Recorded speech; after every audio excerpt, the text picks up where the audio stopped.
Hi. Welcome. Okay, we're having a few technical difficulties here. So it is a very interesting time. Happy November 1st. Hang on a second. I'm just double checking to see if this is working. I'm going to move my phone because I was trying to go live on my computer, but for some reason it's not letting me. So now I'm trying to see what's happening. Okay, so we are live. Good. Okay. We are live on the Good to Go page. Whew, I tell you what, it has been a crazy, crazy day trying to figure out all of these things. Okay. Oh no, what am I doing? Let's go back. There we go. Hi. I hope all of you are doing well. Yesterday was Halloween. Hope you're not too hungover from the trick-or-treating, from the candy sugar high. I posted a picture of my costume on Instagram. So if you guys want to follow me on Instagram, boom, it's at Good to Go Peace. And you can see what I went as, but I will just tell you, I went as Millie Wonka, Willy Wonka's wife, or younger sister. I don't know. What it's whatever you want it to be. I see 3 people are watching so far. If you could just give me some hearts because I want to see if I can see them. Thank you. Okay, thumbs up. So now I can see your comments. Hey, James. Hi, Melanie. Yes, Melanie, it is perfect timing. We were having technical difficulties earlier, but I just wanted to make sure that I could see you. So that's good. I can see the comments. All right, well, here we go. Sorry about the framing. I'm on my phone instead of on my laptop.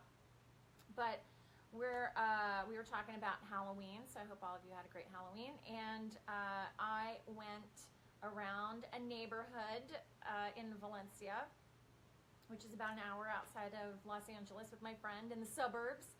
And I went trick-or-treating with her and her lovely 3-year-old. And that was hilarious. And I mean, I walked around with them. I didn't actually go trick-or-treating like my friend thought that I was doing. If you can hear that, there's cars coming in. And I'm also expecting my friend, and I left my front door wide open, so my friend could be walking in at any time. So we walked around trick-or-treating, and it was really funny because the 3-year-old who dressed up as Captain America went up, and she said, don't forget, his mom said, don't forget to say trick-or-treat. So he said trick-or-treat, and then he got some candy, and she said, now what do you say? And he paused, and he just went, nice spider decoration on the door. He was only 3. And she said, well, I was kind of aiming for a thank you, but a nice compliment on the spider decoration will be sufficient.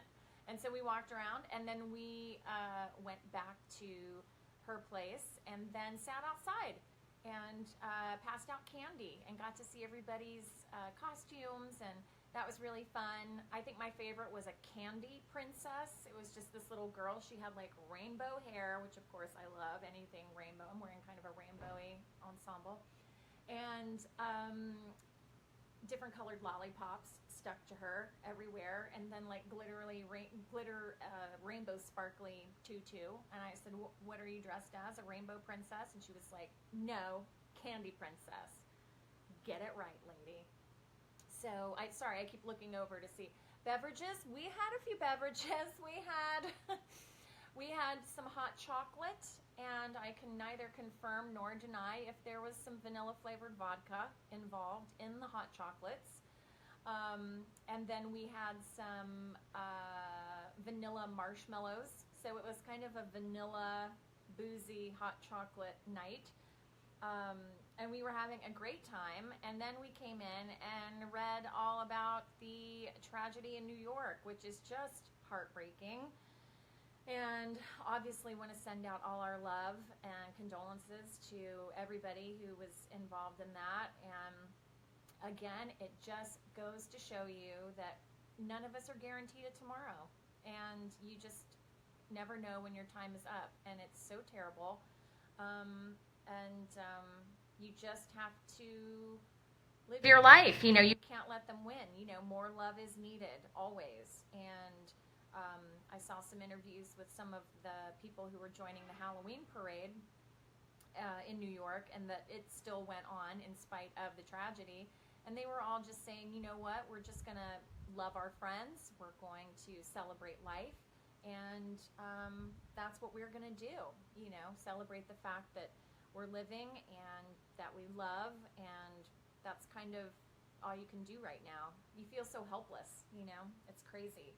But today's November 1st, and it's All Saints Day, and it's kind of, and I'm getting ready, my friend's coming over, that's why I have my front door wide open, and she's coming over to, we're going to go downtown in Los Angeles to go look at all of the altars, because Day of the Dead is a holiday that's celebrated throughout Mexico and Central and South American regions, and it focuses on gatherings of family and friends to pay tribute to their loved ones. And it's a beautiful holiday, and I mean, I think, and it's a great time to kind of take time out and honor the deceased. And they honor them in all kinds of fantastic ways. One way is, you know, they some people visit the graves, the actual cemeteries, and some cultures actually spend the night in the cemetery on their loved one's grave. And I read, this is so great, I love this idea that at midnight, supposedly that's when all the gates of heaven open, and the souls are allowed to come down to earth to visit their family members. And so that's why they're preparing everything for them. So you can prepare altars, and a lot of their altars or tributes include booze, tequila. I just have that just around for every day. When you're grieving, no, just kidding. And then candles. I've got my little Day of the Dead candle. And then some other candles that I have, because I am making a shrine or an altar, is a lovely candle votive that I had made for when my mom died in 2012. I had a little votive candle made with her actual handwriting, her signature. And that's her name, Leslie. And then she always signed her cards XXOO. And I wanted to kind of leave a gift bag for people who attended Mom's life celebration. And my friend's like, wait a minute, you're handing out swag? I know, I love that color too, Melanie. Her favorite color was purple. One of my favorite colors is purple. And I knew as soon as it arrived that she would love that. So I had that one made. And then when my dad passed away, I had this candle made with his signature. He had really good handwriting, and that's how he signed his letters and things. And so this is going to go on my Day of the Dead shrine or altar that I have. And they also used flowers, and it's called a Mexican marigold. I'm sure you've seen them. They're orange and beautiful flowers. Oh, hey, how's it going? So my friend just arrived, so now we can close the door, because I was afraid, like, the criminal, the neighborhood criminal, you know, the Los Angeles Strangler would just come in while I'm going live. But no, it's my friend Erica, and we're going to go downtown after this is over. But you can have, on any kind of altar or shrine that you can have pictures of your loved ones. So I'm going to include pictures of my mom and dad, and the candles, and the booze. And Melanie's laughing at the swag gifts. I think, you know, the funeral for my dad and my mom are celebrations of their lives. And so I wanted to give a piece of them to whoever was going to come and, you know, express their condolences. And that's just the kind of people my parents were, especially my mom. She was a hostess with the mostess, and so she did not want anyone leaving her home empty-handed. And so we made sure that we, I should have gotten it to show you. I won't do it now because I'll have to dig through my kitchen drawers, the junk drawer. But I have a wine opener. We left people with a gift bag at my mom's life celebration of the candle and then a wine opener, and we had my mom's name engraved in her signature and in her favorite color, purple. And it was just one of those things that, would have just thrilled her. She would have loved it to know that when someone is celebrating or having a bottle of wine or relaxing with some good food and wine, that they would think of her whenever they opened the bottles. Melanie says, is this taking place in a cemetery? Well, the Day of the Dead, it's kind of wherever you want it to take place, but traditionally in the different, kind of Mexican cultures, they went to the cemetery, but we're going downtown because there's going to be altars on display that people have made for their loved ones. So if my mom or dad was in a cemetery, I would want to go there probably and put up an altar. But since they're cremated, according to, especially my dad was cremated according to his good-to-go paperwork, I just have them here with me a little bit, So Melanie's like, okay, I'm confused. Are you going to a cemetery? Although there is an amazing cemetery in Los Angeles called Hollywood Forever that when I first moved to Los Angeles in 2000, I would actually visit because it was so beautiful. And I would have picnics. I would take a lunch there because they have a really tranquil lake. And it's where, what are some of the famous people that are buried there? Rudolph Valentino, Johnny Ramone, the rock and roller, Mel Blanc, the voice of Bugs Bunny, and he's got a headstone that says, "That's all, folks." But it's a really beautiful, kind of peaceful oasis in the middle of Los Angeles. So a lot of people thought it was weird that I would picnic in a cemetery, and this is before I got into the death biz. I was just happily a freelance bohemian television producer, and then once my mom died, I created Good to Go, and then I've just been the death girl ever since. I'm the one that everybody sends, oh my gosh, I just read this deathy article, and I, saw this and thought of you, and hope you don't think this is morbid, but there's a new thing. It's called aquamation. It's like cremation, but with water, So, yes, I love it all. I love when people think of me. And I think that's what Day of the Dead is all about. It's not forgetting your loved ones and to celebrate their life. And I don't think that love ever dies. And so you can continue your relationship, far past the time when your loved one is no longer physically here on earth. I really believe. Hi, Anne. How are you? Melanie, I can't remember where you're from. Maine? Is it Maine? Am I getting it right? I can't remember. But a couple more people are tuning in. I want to know how you guys celebrate your loved ones. Are you going to celebrate Day of the Dead in any kind of way? Are you going to make an altar in your home? An altar can be whatever you want. It doesn't have to be food or tequila, although that's always highly recommended. But it can be anything that's meaningful. I have, my mom had a lot of crystals, so I put crystals on. I've got kind of a meditation altar. I kind of do Day of the Dead all year round. But, specifically for Day of the Dead, I've got the candles, I've got the booze, and the family photos, and I go out to the desert, and whenever I'm in nature, I think of my loved ones a lot, and so I'll pick up little desert stones or whatever really has sentimental value to you. I mean, my dad had a change jar that he had our whole life, and that I now have, and so I just put like a roll of pennies from his change jar because it was one of the things that he actually rolled up and he put in there, so it can be, you can include whatever you want in your own Day of the Dead altar.